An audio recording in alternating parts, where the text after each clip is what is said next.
Se va a realizar el próximo lunes, exactamente una semana después.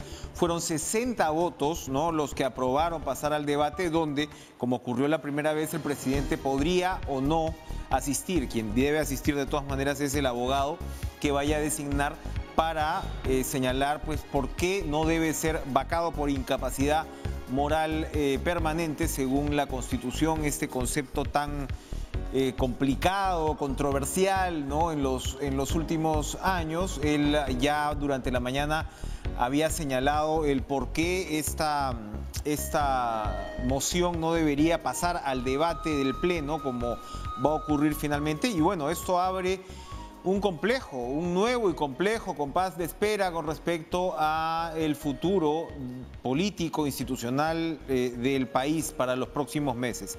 Vamos a conversar con el abogado y politólogo Juan de la Puente, que por supuesto siempre tiene a bien conversar con nosotros en cara a cara, pero en una situación, Juan, bastante complicada. No sé cómo ves tú las posibles salidas a esta situación más allá pues de una vacancia, como se ha repetido muchísimas veces, ¿no?, en distintas tiendas.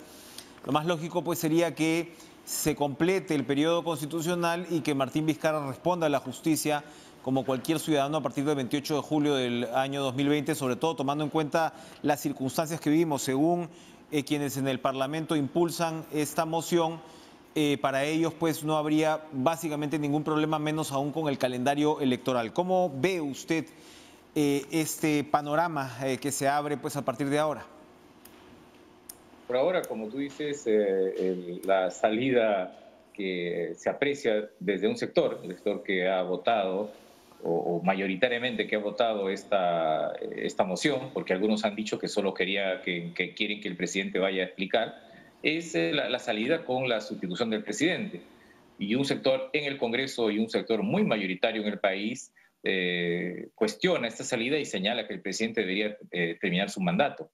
No obstante, habiéndose producido esta votación, sospecho que lo que le queda al presidente de la República es preparar una defensa y asistir. Creo que no tendría sentido que, como en la oportunidad anterior, el presidente plantee una demanda competencial. El punto está en que las instituciones y los mecanismos de la Constitución no deberían ser usados tan intensivamente en estos casos delicados.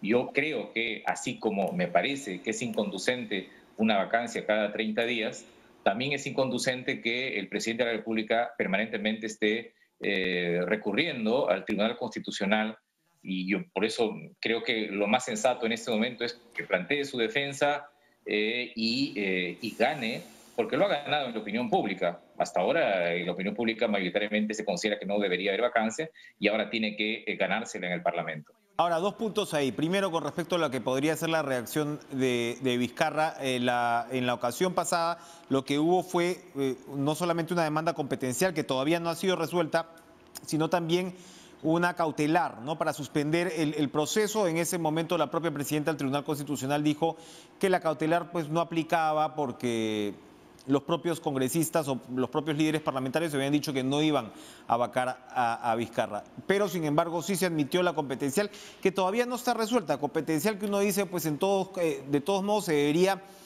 no sé si es su opinión, de todos modos se debería resolver el fondo de la cuestión, en qué momento se utiliza la incapacidad moral permanente o no. ¿No debería entonces en su apreciación Vizcarra presentar una nueva, me refiero cautelar, sobre todo para detener el proceso? Considerando la resolución del Tribunal Constitucional en el caso anterior, yo creo que no hay razones para pensar que pueda variar ese punto de vista en relación a la cautelar. Y digamos, en una discusión política y estratégica sobre lo que le conviene a la democracia hoy día en el Perú, creo que el primer propósito es que no se debilite más la institución de la presidencia de la República. Y sospecho que esta recurrencia al Tribunal Constitucional para que te diga no es una forma de debilitar. Y en este caso, por eso, pensando en que no debería lastimarse más la institución de la presidencia, y yo creo que corresponde al presidente acudir al Congreso y ahí ejercer una defensa con su abogado en la perspectiva constitucional y él mismo en una perspectiva política, que además creo que lo ha hecho ante los medios de comunicación en las últimas semanas y en ese punto no le ha ido mal. Sigo pensando, por lo tanto, que las instituciones, los mecanismos señalados en la Constitución, cuyo ejercicio es legal, no significan necesariamente que de ellos se deba hacer un uso Claro. intensivo y en unos casos arbitrario. Hay un ejemplo en el que estaba pensando porque precisamente mañana comenzaba la discusión en la Comisión de Constitución sobre el retorno a la bicameralidad, que ha pasado un tanto desapercibido, pero el proyecto de ley, desapercibido digo por las actuales circunstancias, pero el proyecto de ley de reforma constitucional precisamente establece que en digamos, un Congreso bicameral la posibilidad de una vacancia presidencial sería vista primero pues por la Cámara de Diputados y luego por la Cámara de Senadores, ¿no? Estableciendo pues todos los requisitos. Es decir, de todos modos en la reforma constitucional del actual Congreso se estaría pensando en un posible procedimiento de vacancia presidencial mucho más meditado, ¿no? que el que estamos viendo ahora mismo. Eso algo nos dice y subraya pues la contradicción de llevar de nuevo la vacancia en la actualidad, ¿no? Bueno, yo creo que lo que está demostrando esta segunda vacancia y la crisis que tenemos en los últimos meses es el agotamiento del esquema de las relaciones entre el Ejecutivo y el Legislativo. Si nosotros tenemos una mirada más panorámica, podríamos decir que en los últimos 10 años, en la última década, ha hecho crisis esta relación. Antes no, pero ahora sí. Y de eso, y resultado de eso, tenemos una presidencia muy precaria y un Congreso también muy precario, que a veces puede ganar, pero en el conjunto ha perdido muchísimas posibilidades, imagen y legitimidad. Y creo que los esfuerzos que tengan que hacerse para cambiar esta relación deben hacerse. Varias de las propuestas de la comisión que presidió Fernando Tuesta están todavía en el tintero en el Congreso.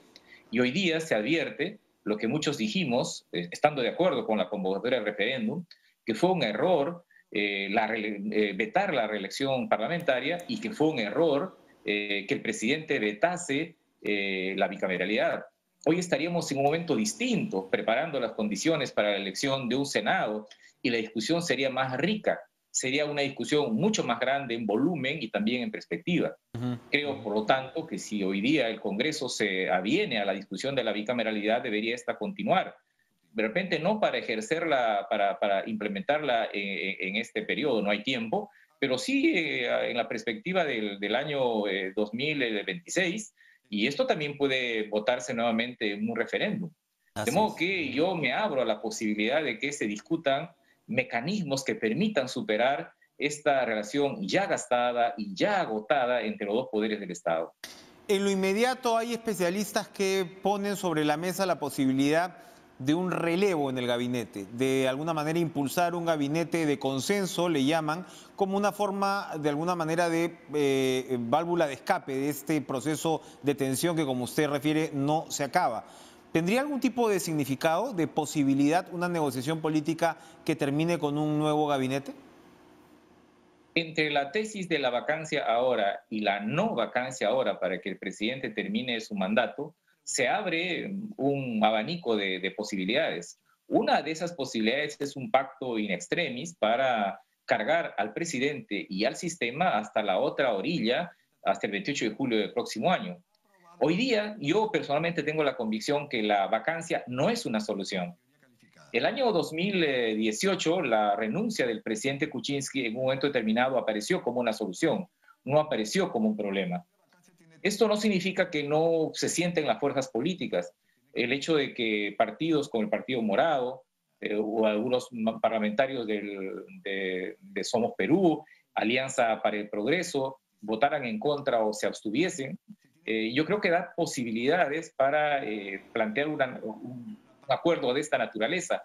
Pero este acuerdo también creo que en esta oportunidad necesitaría la intervención de algunas fuerzas, voces o personalidades que intenten mediar. Lo que no podemos es llevar a un desgaste mayor de la presidencia, porque no estamos hablando de Vizcarra, estamos hablando de una institución que forma parte del núcleo político central del régimen político, que nuestro régimen es presidencialista.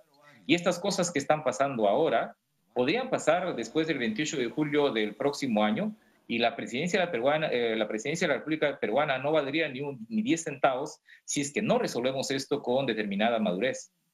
¿Qué voces podrían ser las que puedan mediar en una situación como esta? Bueno, recordemos que el propio presidente convocó hace semanas al Pacto Perú.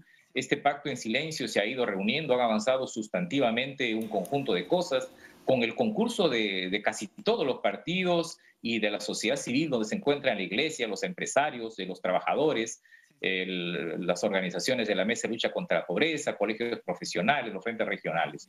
Yo tengo la impresión que una vez votada esta moción, sospecho que si no hay grandes conmociones en los próximos días, el 9 no será aprobada la vacancia. No obstante, quedaría una presidencia debilitada. Y esa es mi principal preocupación, porque el proceso electoral, si bien es cierto, no es organizado por el presidente ni por el Ejecutivo, requiere de símbolos. Y los símbolos en la política son importantes, pero no solo símbolos, está en curso una reactivación. Si es que en el mes de febrero o marzo, antes de votar, la gente ve que la reactivación no está funcionando, que hay clima raro, probablemente puede inclinarse por girar su voto hacia las propuestas que impliquen de repente un salto al vacío, ¿no? Propuestas de arriesgado trámite. De modo que la idea de estabilizar en lo posible o asimilar esta inestabilidad bajo un esquema más manejable, yo creo que podría ser una de las tareas del Acuerdo Nacional o al interior del Acuerdo Nacional de instituciones con un poco más de legitimidad nacional, como dicen las encuestas, ¿no? Yo creo que esto también además ha tenido determinados precedentes en otras crisis del Perú, quizás no tan profundas como esta, de modo que no estaríamos hablando de algo fuera de lugar. También tenemos un conjunto de instituciones que conforman el llamado Consejo de Estado, que podrían reunirse incluso sin los actores más principales de esta controversia y tener un punto de vista. Lo que no podemos es entrar a una lógica de mayor desgaste de la institución, creo yo, de mayor activismo y dinamismo de una república como es la presidencia. ¿Cómo puede leerse desde las tiendas políticas en estos momentos las encuestas de un lado y de otro lado la proyección de la campaña? Porque, claro, ya estamos en medio de un cronograma electoral y si bien la campaña pues todavía no calienta como es lógico, hay una lectura en el sentido de que ciertos grupos políticos quieran buscar atacar, ¿no?, a quienes de alguna manera apoyan, ¿no?, al gobierno, y el tema de la vacancia puede volverse una suerte de arma, porque se ha especulado, ¿no?, en un momento que una posibilidad que se barajaba en el Congreso era vacar al presidente después de la primera vuelta para que no quede dudas que no se iba a alterar, por ejemplo, el cronograma electoral. Pero es evidente que esto está atravesado por esa lectura de la campaña, lo escuchaba ahora pues en algunos candidatos probablemente de Acción Popular y demás. ¿Cómo podría esto de alguna manera volver a equilibrarse? Yo creo que en las últimas semanas se ha producido una modificación del escenario electoral. Nosotros teníamos en el Perú tres grandes opciones, derecha, centro e izquierda. Ha aparecido una franja populista clara, con partidos y candidatos que formalmente o inicialmente puedan ser de derecha o de izquierda, pero que terminan estableciendo un patrón de debate entre el pueblo y la élite, arriba versus abajo, que es, digamos, un discurso clásico de populismo en Europa, en Estados Unidos y obviamente también en América Latina. Entonces ya no tenemos un escenario con tres grandes sectores, sino un escenario con cuatro. Incluso yo no diría que el escenario ya es lineal, sino es casi como una especie de círculo, ¿no? Una esfera donde los extremos pueden incluso hasta juntarse. La votación de hoy día en el Congreso más o menos nos ha dado esa medida. En ese contexto yo creo que aquellas fuerzas políticas que expresan una llamada posición de centro, desde la centroizquierda, centro y centro derecha, deberían, y que además tienen expectativas de ganar la elección, deberían ver en el drama de la presidencia hoy día la posibilidad de una presidencia muy sufrida suya en los próximos meses. De este punto de vista deberían tener un pronunciamiento mucho más preciso en relación a la presidencia, no por Vizcarra, porque yo creo que Vizcarra ya ha tenido un desempeño que la historia en este punto lo tendrá que evaluar y juzgar más allá de lo que juzgue el órgano jurisdiccional. Pero sí se necesita discutir, entre comillas, disculpa que use esta palabra, cómo salvar el sistema en la perspectiva de la elección para más adelante. Porque no podemos, digamos, tirar al niño tirando el agua de la bañera, Exactamente, exactamente. Vamos a ir a una pausa precisamente para conversar de estos 19 organizaciones políticas ya con planchas únicas, en estos casos, en esta suerte de fauna circular que describe Juan de la Puente para el año 2021. Volvemos.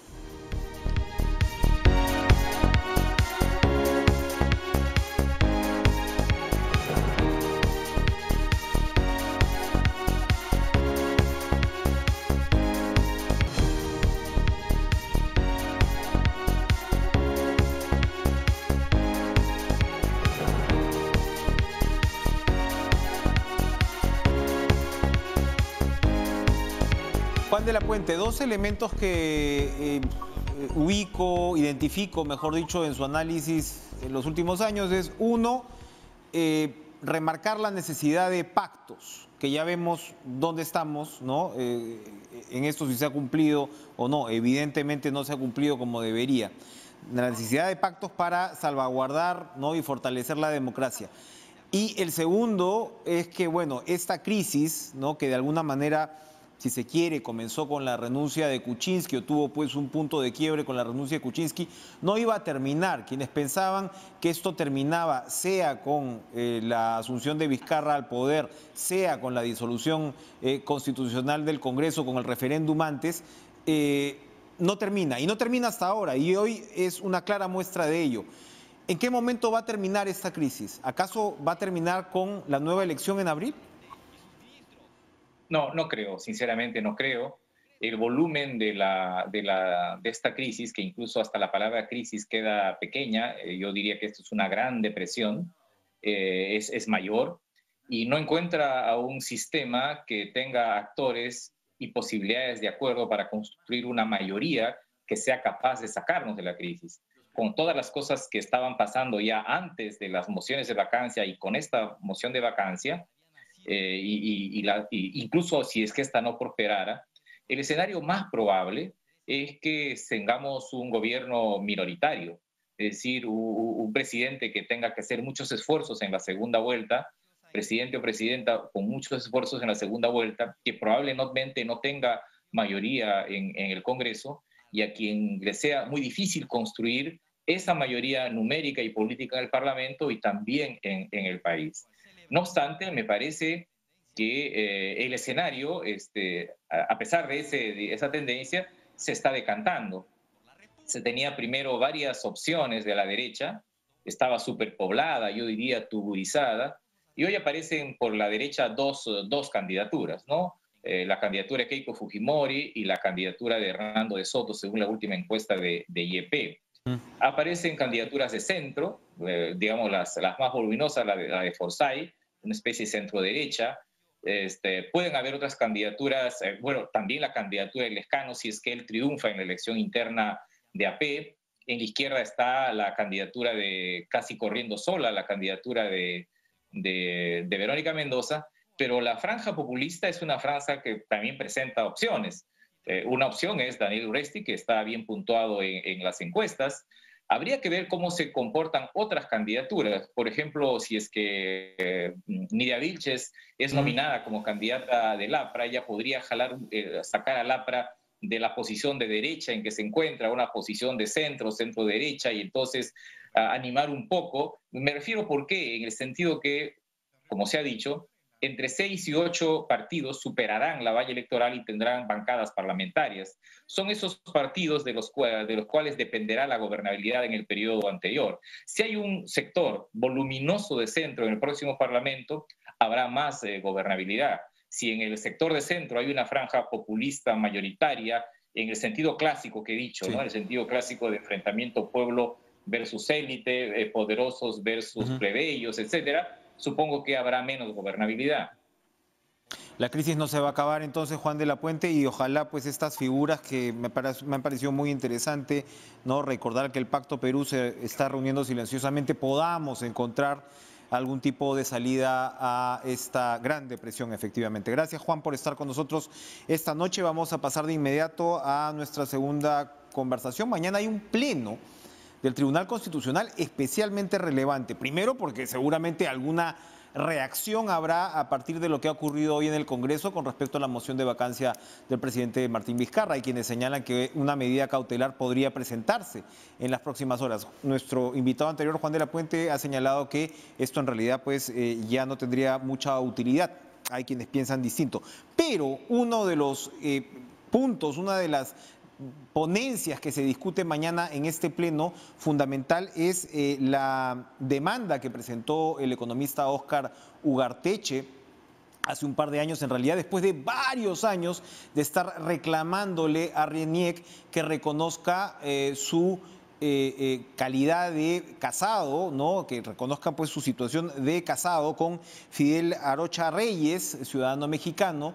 Esto a lo largo, como digo, de varios años que RENIEC se ha opuesto, ¿no?, a cumplir con este reconocimiento en su DNI, incluso en contra de una sentencia del Poder Judicial. Le ha seguido dando vueltas al tema, básicamente señalando que esto no se da porque la figura del matrimonio homosexual o igualitario no existe en el país. Esto ha llegado al Tribunal Constitucional. Mañana señal es que, bueno, el tribunal decidió no hacer la audiencia pública por votación de 4 magistrados, quienes sí votaron por hacerla pública. Estaban, ¿no?, el señor Espinosa Saldaña, la señora Ledesma, presidenta del TC, y el señor Ramos, que es el ponente, por cierto, en este caso. Estamos ahora mismo con el economista Óscar Ugarteche, su esposo Fidel Arocha Reyes desde México. ¿Cómo está usted, señor Ugarteche? Señor Arocha, gracias por estar con nosotros esta noche.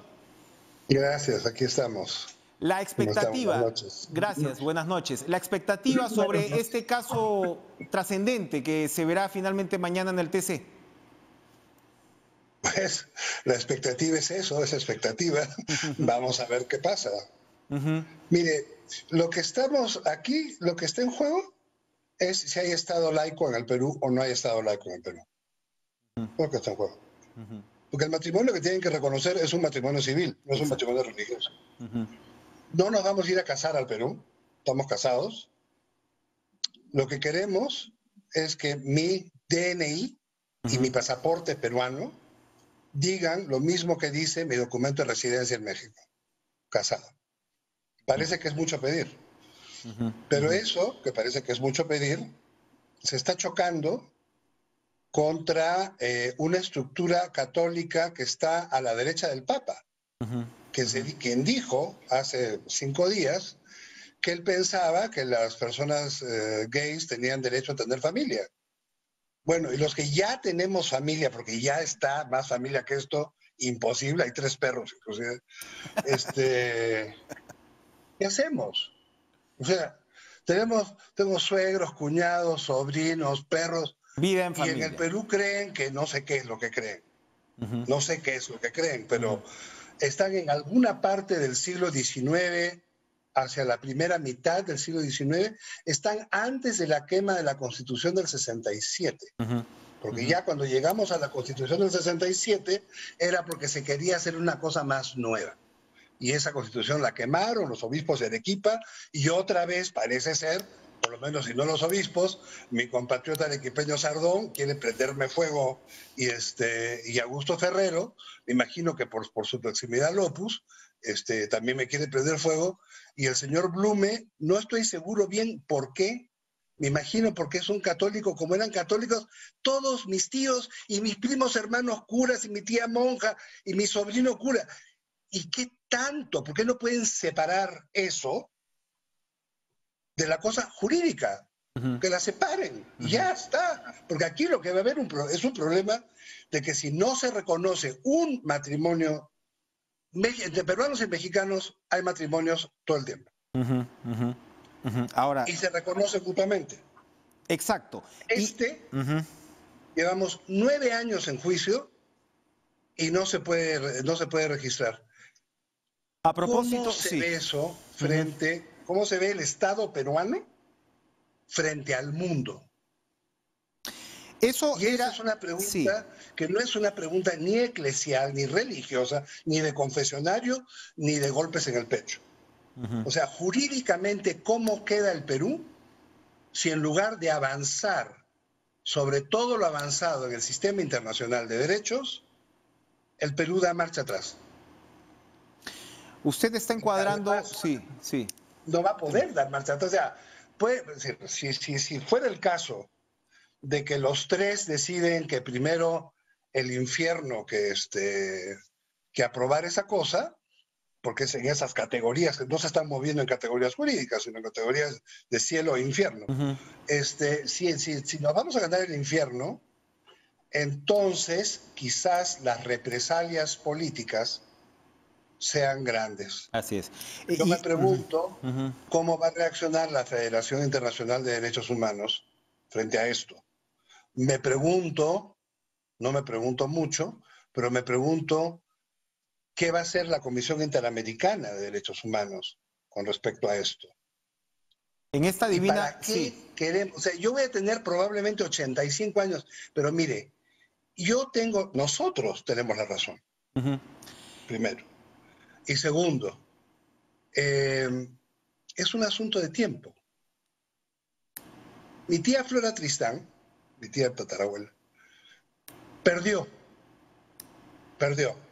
Y escribió en París cosas estupendas. Bueno, pues así se hace historia. Así es. Pero yo no tengo ninguna intención de perder, porque no hay ninguna razón jurídica para perder. Ahora, usted efectivamente contextualiza esta divina comedia, ¿no?, en un plano de derecho internacional, y es lo que hace hoy Alerta Temprana Red, que por supuesto concentra, ustedes ya deben estar al tanto de esta acción urgente, ¿no? Esa alerta temprana pues es un cúmulo en realidad de organizaciones, y han enviado esta acción urgente exactamente en los términos en los cuales usted está definiéndola de derecho internacional. Se lo han mandado al canciller Mario López, le han mandado al presidente de la Comisión de Relaciones Exteriores del Congreso, que es el señor Gilmar Trujillo, se lo han mandado a la presidenta del Tribunal Constitucional, la señora Ledesma, a Michelle Bachelet, alta comisionada de Naciones Unidas para Derechos Humanos, y además también a importantes autoridades mexicanas, comenzando por el canciller mexicano, Marcelo Ebrard. Esto evidentemente apunta a decirnos que no se va a terminar mañana el caso, si es que como usted adelanta podría fallar en contra el TC. No, esto no se acaba mañana de ninguna manera. Hoy recibí hace como una hora un mensaje, una carta de la Comisión Mexicana de Defensa y Promoción de los Derechos Humanos en relación a la situación del ciudadano mexicano Fidel Aroche, quien contrajo matrimonio en Ciudad de México con el ciudadano peruano tal y cual, para manifestar el riesgo, nuestra preocupación en torno al riesgo de no reconocer este acto jurídico en el Perú. Y hacen una solicitud de que se reconozca, porque dice,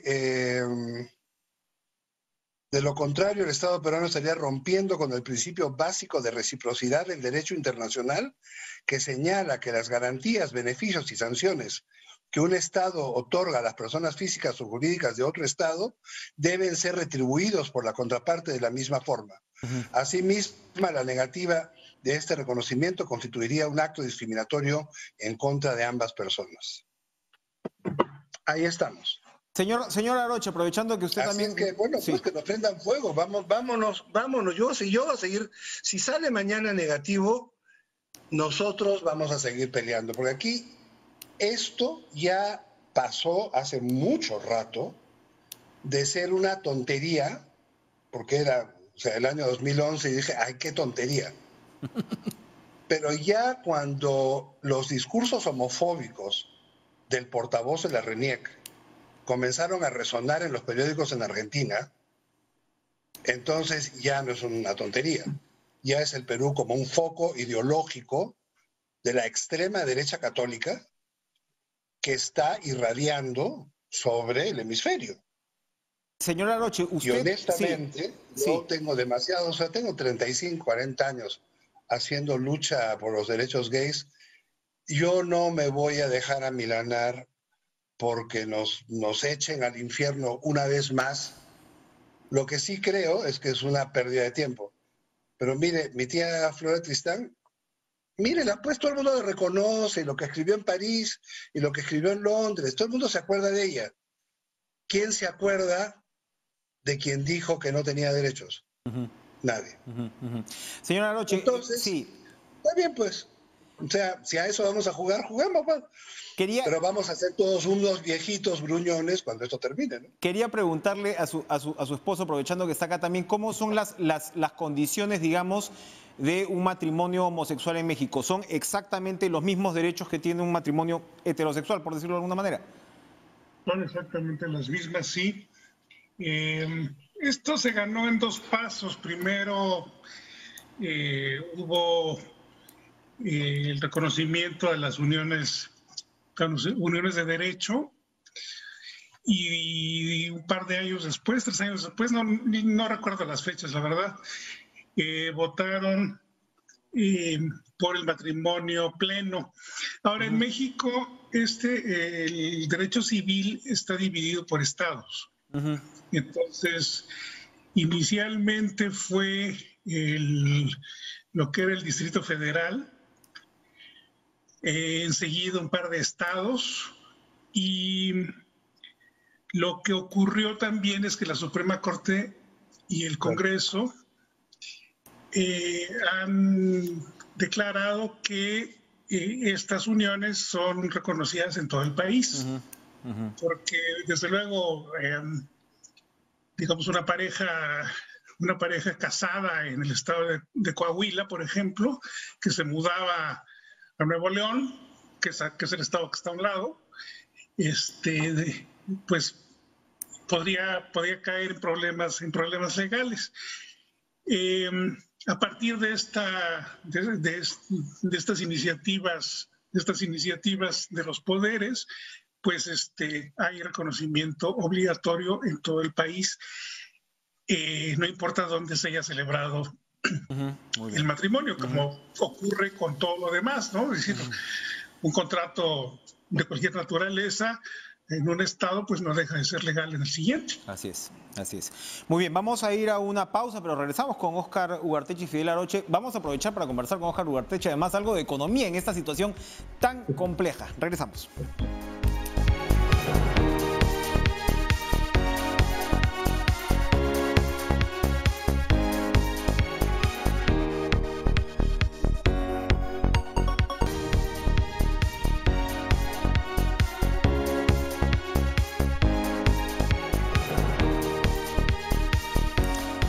Óscar Ugarteche, Fidel Aroche, gracias por seguir con nosotros. Mañana se debate este caso tan importante. Usted ha señalado que las opiniones o las respuestas de RENIEC han sido, han tenido incluso repercusión internacional.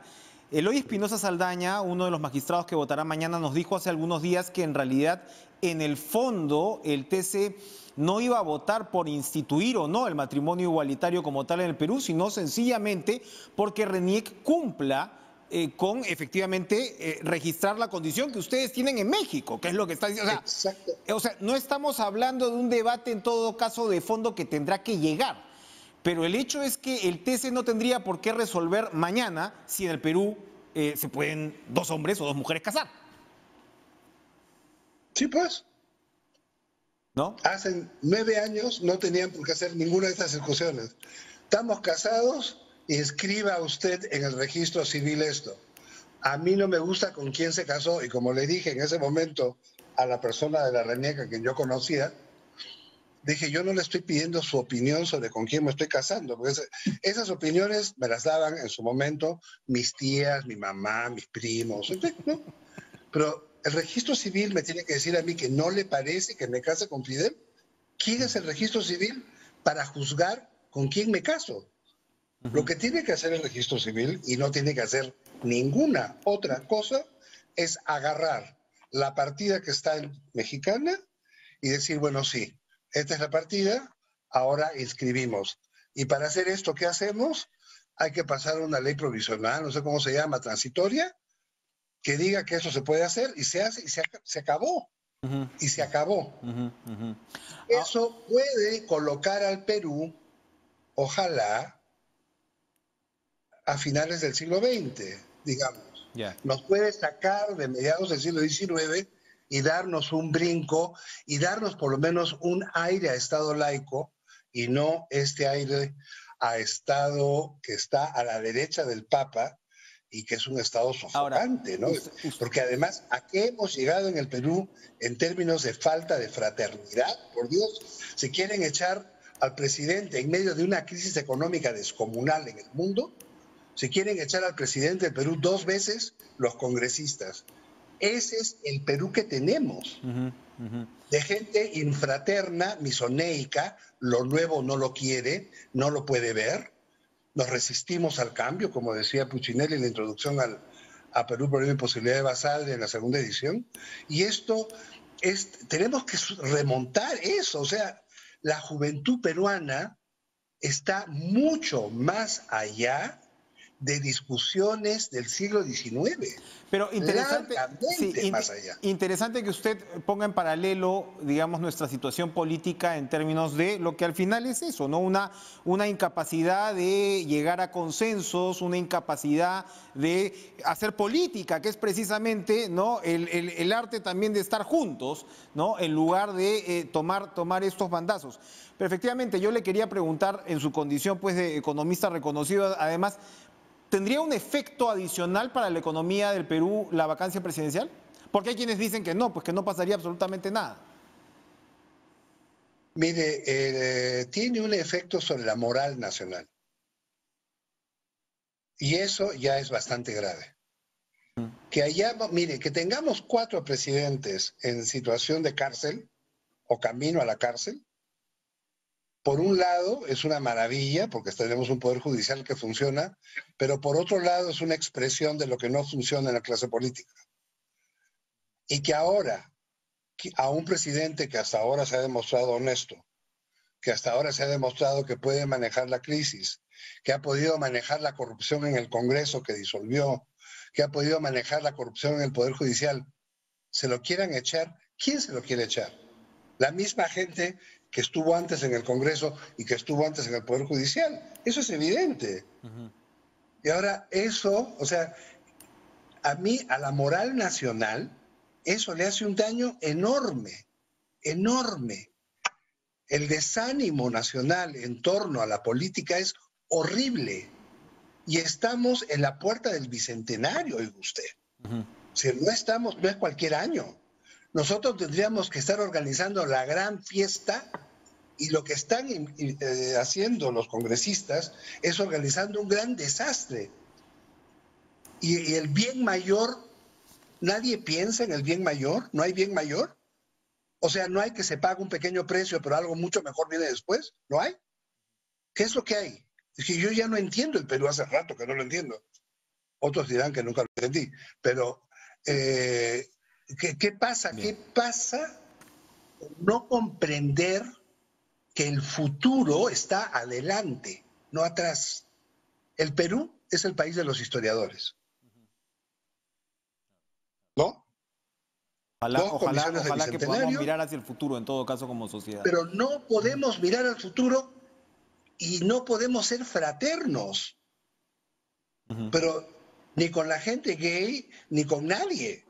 O sea, hay una imposibilidad social de ser fraternos, buenas personas y apoyarnos en el Perú moderno que no tiene nada que ver con la historia antigua del Perú, que uno es de comunidades. Por supuesto, efectivamente, donde la solidaridad era un valor, pues, fundamental, ¿no?, para la creación de nuestra cultura y nuestra sociedad. Pero además, el país moderno que se funda en 1821 se funda con los valores de Voltaire y de Rousseau. La fraternidad, la igualdad y la libertad. Y ahora resulta que, mire, ni yo puedo ser un igual, ni yo. Y yo no soy un campesino de Chumbivilcas.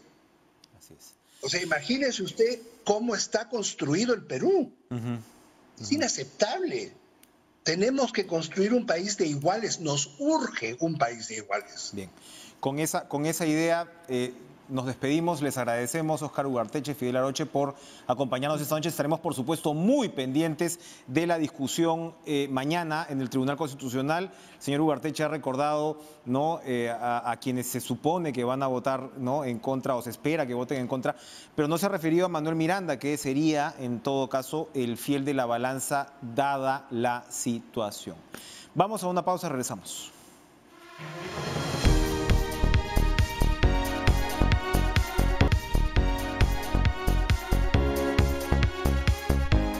Volamos, pero después de toda esta discusión en torno a lo que el TC decidirá mañana con respecto a este caso, sabemos que el Congreso, la Comisión Especial de Designación, precisamente el Tribunal Constitucional, se encuentra sesionando en este momento, pues a partir de la lista de candidatos que ya conocemos, pasaron, digamos, el primer nivel, ¿no?, en este importantísimo proceso.